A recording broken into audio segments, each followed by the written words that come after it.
My name is Dr. Seamogano Mosanako. I work here at the University of Botswana as a lecturer. I teach mostly broadcasting courses, focusing specifically on television, and then of course offer other media theory courses in the department.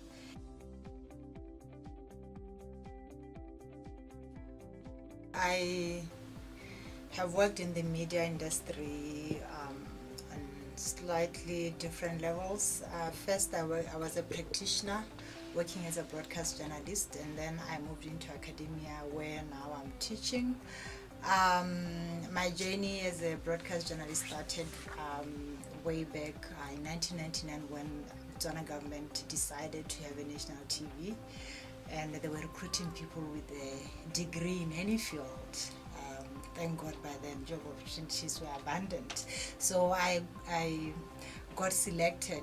They had a selection process, and I got selected, and then eventually went for training in Mafikeng as one of the pioneer group for the National Television Service. And then when I came back, we started the National Television in 2000, of course, with a lot of excitement for such a big project.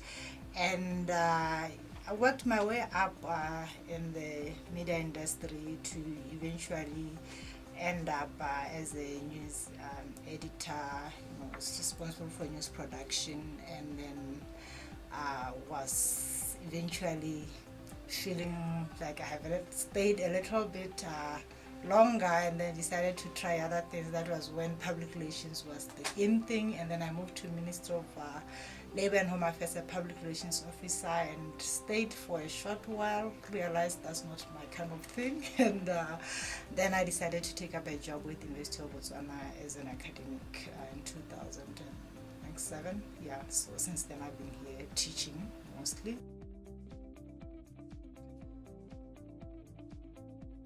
As women, there will always be challenges. I started working as a media professional when I was married already, and you can imagine the challenges. A lot of my colleagues then were still single, didn't have children, and I remember how I used to sort of be the only one around 1 o'clock having to ask for permission to go and pick up my daughter. When I was given assignments, there was a time when my husband had gone for further studies. When I was given assignments, some of them, if they needed me to travel, there will be times when I can't take that assignment because my kids will be alone. Sometimes there will be times when I was given an assignment, let's say in Kenya, I'll calculate that by 1 o'clock I'll be back to pick up my children, and then it happens that knowing our events, it will overrun, and I'll probably leave Kenya around 3, and half of the time while I'm at that event, news gathering, but I'm also worried about my children. Have somebody collected them from school? Have they had something to eat?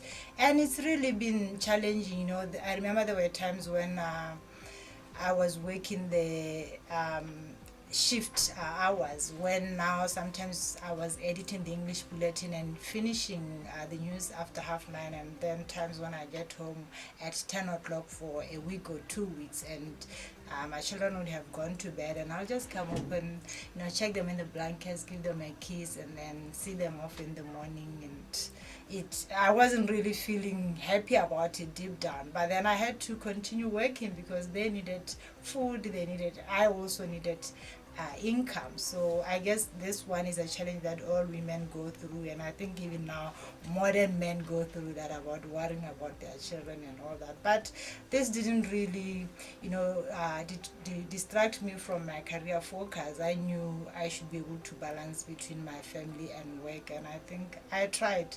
It was not easy, and but colleagues were sometimes accommodative and understanding, because when you have time, you go an extra mile to do other tasks, so that when you ask for permission to leave, you've also helped others.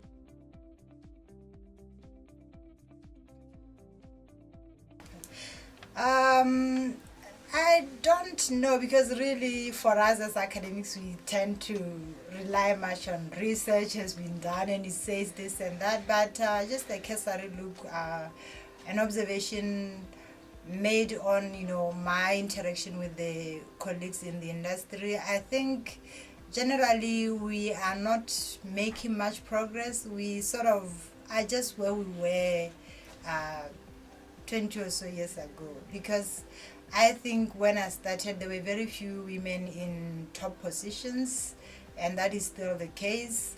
And of course there have always been more women entering the media industry or the media sector, and I think we're still seeing that.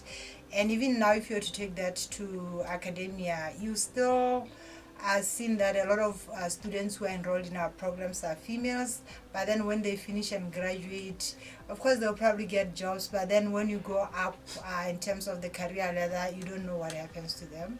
So I think sometimes when students don't quite uh, perform well in the program, it's very hard to know whether this is because of lack of interest or it's actual poor performance because of the issue of selection into the program.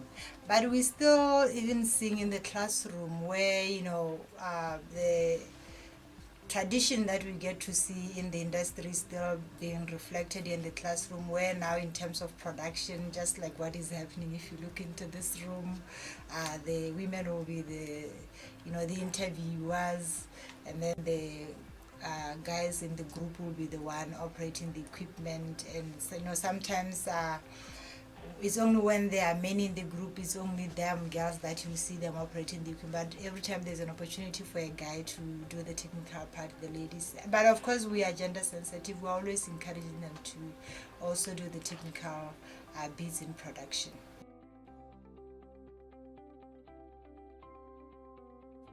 Yeah, sometimes some of them are also at times trying to balance it with family, because for some positions, if you are in a leadership position, it means probably now spending more time at work and less time at family. Sometimes the family structure is not supportive, and you know that if you take this leadership position, you're probably going to end up straining your marital relationship or your other social commitments. So sometimes you just would rather be comfortable with having a job and working, not being in a managerial position. Yeah.